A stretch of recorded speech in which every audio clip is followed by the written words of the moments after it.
El proyecto de ley de telecomunicaciones que por disposición del gobierno está tramitando la Asamblea Nacional ha causado muchas inquietudes por el temor de que debido a ese proyecto el Ecuador, en vez de acortar la brecha digital, la expanda y se retrase frente al resto de países del continente y del mundo.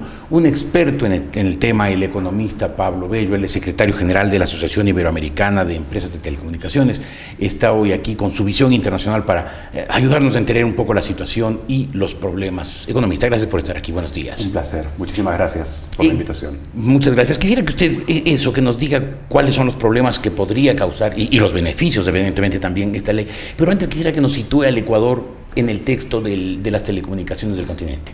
Fantástico. A ver, primero, cerrar la brecha digital es fundamental en América Latina porque tiene que ver con cómo somos capaces de construir sociedades que progresen, economías que crezcan y permitan de esa manera generar mejores condiciones de vida para toda la población. La infraestructura de telecomunicaciones no es una infraestructura más, es una infraestructura esencial, estratégica, que permite el desarrollo y nos permite además pasar de una economía basada en la explotación de recursos naturales a una economía también basada en la innovación, en el conocimiento, lo que se llama la sociedad de la información. Y es por eso que es tan importante avanzar rápido en cerrar la brecha digital. Ecuador en los últimos 6 años lo ha hecho bien, ha avanzado, sus indicadores de telecomunicaciones han ido mejorando progresivamente. Hoy día hay una penetración de teléfonos móviles del 110%, es decir, hay más teléfonos móviles operativos que ciudadanos. Pero esa es una tendencia en toda América Latina, en el mundo incluso. Sin duda, es una tendencia en toda América Latina, pero en ese contexto Ecuador lo ha hecho bien. Está avanzando el uso de la banda ancha, hay cada vez más ecuatorianos conectados, los precios en términos generales van a la baja y en ese contexto hay una tendencia positiva. Sin embargo, falta mucho, ¿no? Quiero hacer un paréntesis. Usted mencionó la conectividad. ¿Cómo está el Ecuador en conectividad, por ejemplo, con respecto a sus vecinos, Colombia, Perú, Chile? A eso iba, sí. Justamente los desafíos que tiene Ecuador para adelante tienen que ver con aquello, ¿no? Si uno ve cómo está Ecuador en el concierto de América Latina, yo diría que está a mitad de tabla. Hay países que lo han hecho mucho mejor y hay países que están con niveles de desarrollo inferior. Nosotros hemos hecho un estudio para tratar de cuantificar cuál es el esfuerzo que habría que hacer en Ecuador para poder cerrar la brecha digital de acá al año 2020, y lo que nos dice es que se requiere movilizar inversiones que lleguen hasta $1.000 millones al año hacia el año 2020. Hoy día se invierte $1.000 millones anuales. 1.000 millones anuales. Durante los próximos 6 o 7 años. Hacia el año 2020, que va creciendo desde el nivel actual hasta llegar a $1.000 millones al año 2020. Okay. Hoy día se invierten del orden de 350 millones de dólares, de ese orden de magnitud. Entonces o sea, el Ecuador está lejísimo de la meta. Un esfuerzo muy importante en materia de inversión. Entonces lo relevante acá, y esto es lo relevante para la economía ecuatoriana y para todos los ecuatorianos, es cómo se generan las condiciones adecuadas para que la inversión crezca. Ha crecido, pero tiene que crecer más aún. Y eso, para ello se requiere un entorno de confianza, un entorno de certidumbre, y que las empresas puedan tomar decisiones pensando en el mediano y en el largo plazo, y no solamente tratando de generar rentabilidades menores en el corto plazo. Y eso es lo fundamental, construir un entorno, un clima de confianza y de visión de largo plazo. Y en ese ambiente la ley esta ¿qué aporta? La ley en ese contexto genera una preocupación importante, porque es un cambio relevante en las reglas del juego. El año 2008 en Ecuador se renegociaron las condiciones de las concesiones en las redes inalámbricas y se establecieron ciertas reglas del juego que son las que están vigentes hasta el día de hoy. Reglas del juego que consideran la diferencia de tamaño que tienen las empresas. Se pagó en su momento una cifra importante de recursos al Estado, dependiendo de si las empresas tenían mayor o menor participación de mercado. Además, se estableció un régimen que es asimétrico en el pago de las tarifas por la terminación de llamadas que se establece de una empresa a otra. La empresa que es más grande es pagadora neta al resto de las empresas como consecuencia de esas regulaciones. Estamos hablando, en el caso del Ecuador, de Porta. Exactamente. Y lo que se está planteando ahora claro, es un cambio importante en la regla del juego. Un aspecto muy importante en relación a lo anterior que estábamos conversando: el cierre de la brecha digital en América Latina será a través de tecnologías inalámbricas, o no será.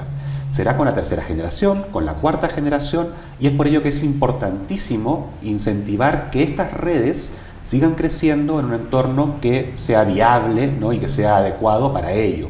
Entonces, lo que este proyecto de ley establece es un cambio importante en las reglas del juego, porque, y la verdad que hay que decirlo, yo no conozco ningún caso en el mundo entero en que se haya establecido un impuesto para corregir un tema de competencia. En el Ecuador se está estableciendo, Lo que establece este un proyecto impuesto de ley es justamente aquello, es un impuesto que debe ser pagado en virtud de la participación de mercado que tengan las empresas. O sea, perdóname, si le entiendo bien, se estaría castigando con un impuesto al éxito. A las empresas que les va bien porque hacen las cosas mejor, hay que castigarlas. Efectivamente, y eso no tiene ningún sentido, porque finalmente el que ha optado por una empresa u otra es el ecuatoriano, claro, o la ecuatoriana. Es una decisión de las personas. Esa decisión de las personas no puede ser penalizada por una decisión del Estado, o no debiese ser penalizada. Al contrario, si está funcionando el mercado, si los precios están bajando, si la competencia se está fortaleciendo, lo que hay que hacer es preservar ese camino y seguir generando condiciones para que la competencia siga siendo cada vez más vigorosa. Claro. Y hay instrumentos de regulación que permiten mejorar la competencia, como la portabilidad del número, por ejemplo, que está operativa en Ecuador. Uno puede cambiarse de una empresa a otra manteniendo su número. Claro. Es un instrumento pro competencia que se utiliza en el mundo entero. Lo que mencionábamos también de las tarifas de interconexión, que es un mecanismo también de regulación que va en esa misma dirección. Pero insisto, yo no conozco ningún caso en el mundo en que se establezca un impuesto asociado a la participación de mercado de un operador. ¿Y un impuesto de esta naturaleza qué haría? ¿Desalentar las inversiones y por lo tanto impedir que el Ecuador acorte la brecha digital? Por supuesto, genera al menos dos efectos importantes. El primero es que todo impuesto, finalmente lo pagan los consumidores. Claro. Es decir, claro, esto es un impacto directo sobre los precios que los usuarios finalmente van a pagar. Evidentemente, a mayor precio, se hace más difícil que las familias de ingresos medios, ingresos bajos, puedan acceder a tecnologías avanzadas. Lo cual puede significar un retroceso en la conectividad a Internet. Efectivamente. Y, por el otro lado, evidentemente, un impuesto de estas características genera un desincentivo a la inversión, porque te dicen, mire, si usted ha hecho un conjunto de inversiones en el tiempo, ha crecido, ha logrado una base de clientes, lo que le están diciendo, mire, es que en realidad nosotros como Estado, no esa es la lectura que uno tendría que hacer, el Estado está en desacuerdo o no le parece bien ese esfuerzo que se ha realizado en el tiempo y por lo tanto le voy a poner una sanción, que es este impuesto tal como está planteado. Es un castigo al éxito. Es un castigo al éxito que además genera mucha incertidumbre, porque si se establece este impuesto hoy día, con estas características, es que mañana se puede modificar, se puede ajustar, se puede cambiar, y eso, por tanto, para alguien que viene a invertir al Ecuador, pensando en un horizonte de 20, 30 años de futuro, le genera un entorno de incertidumbre extremadamente es la inseguridad. Ahora, la verdad es que el gobierno, como ha gastado alocadamente, necesita plata para seguir manteniendo el ritmo de gasto que le dé la popularidad al caudillo. ¿Hay alguna manera de que con ese impuesto se creen otros incentivos que compensen ese impuesto de manera que no se desaliente la inversión en el Ecuador? Tal como está planteado, no, porque en el proyecto de ley es un impuesto que va a los presupuestos generales del Estado, es decir, es una transferencia desde los consumidores de telecomunicaciones al presupuesto general. Y por tanto no genera ningún beneficio para el propio dinamismo del mercado de las telecomunicaciones. Pero hay un aspecto que es muy relevante, es que está totalmente demostrado, hay muchos estudios que así lo indican, que el desarrollo de las telecomunicaciones, el mayor uso de banda ancha, supone un incremento en la actividad económica, genera un beneficio social, una externalidad positiva. Es decir, es una infraestructura tan importante hoy por hoy que favorece que la economía crezca, se desarrolle y que la actividad económica en general sea más fuerte. Por tanto, el desarrollo de las telecomunicaciones genera mayor PIB, mayor economía, y la mayor economía genera mayor recaudación fiscal. Es decir, lo que usted me dice es que el proyecto de ley como está, con la creación de ese impuesto, no solamente castigaría al consumidor en cuanto a las tarifas que tendría que pagar, sino que significaría un desaliento en general para la actividad económica. No, por supuesto que sí, por supuesto que sí. El que el sector de las telecomunicaciones crezca más lento o no crezca, afecta a la economía en su conjunto, pero es que es más, afecta incluso al Estado, al fisco, porque una actividad económica mayor genera mayor recaudación fiscal por la vía tributaria, por la vía de los impuestos generales. Claro. Entonces, en el mediano y largo plazo, este impuesto genera un efecto negativo sobre la propia recaudación fiscal. Entonces, la verdad es que no tiene mayor sentido. Los impuestos se justifican cuando hay bienes o servicios que generan daños a la población. Claro. El impuesto a los alcoholes, ¿no? El impuesto al tabaco. Los impuestos verdes a las industrias contaminantes. Efectivamente, pero estamos hablando de un servicio que genera una externalidad positiva, que genera beneficios para la sociedad. No es solamente el retorno de las empresas, como podría ser en un mercado cualquiera. Esta es una industria, un sector de la economía que genera beneficios para toda la sociedad.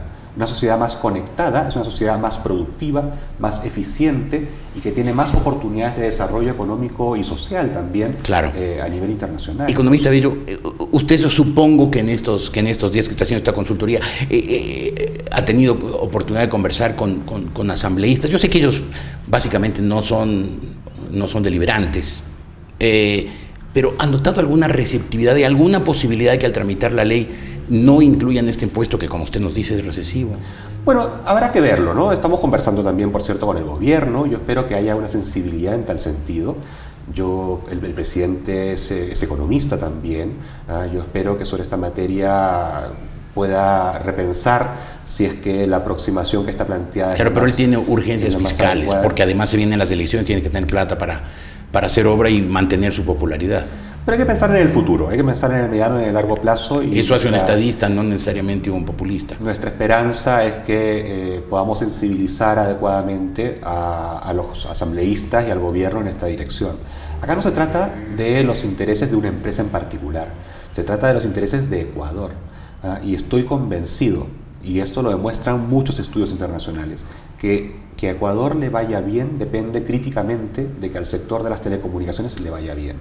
Y por tanto lo fundamental acá es entender que las telecomunicaciones son aliadas del desarrollo de Ecuador, que la banda ancha es un factor fundamental para generar más riqueza y más igualdad de oportunidades. Y lo que tenemos que hacer, por tanto, es que el gobierno, las empresas, la sociedad, la academia, podamos trabajar en conjunto con el apoyo de organismos internacionales como el que estoy yo, para que efectivamente podamos construir un entorno que permita avanzar más rápido, con un sentido de urgencia.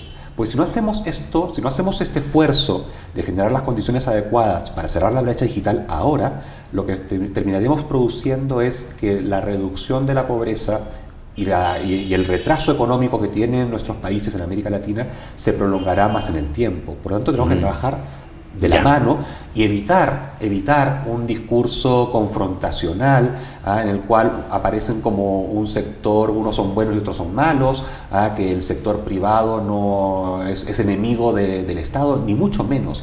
Acá los intereses no pueden estar más alineados entre que a las empresas le vaya bien y a Ecuador le vaya bien. Y eso es lo que tenemos que ser capaces de convencer con argumentos, con elementos técnicos sobre la mesa, para que no se cometa un error que creo puede ser muy dañino para el futuro. Por lo menos hoy ha estado clarísima su explicación. Muchas gracias por haber estado aquí, economista. Un placer. Es el economista Pablo Bello, un experto en temas de telecomunicaciones. Es además del secretario ejecutivo de la Asociación Iberoamericana de Empresas de Telecomunicaciones. Ojo con ese tema, es importante no solamente para el Ecuador de ahora, es importante para el Ecuador de los próximos años, quizás de las próximas décadas.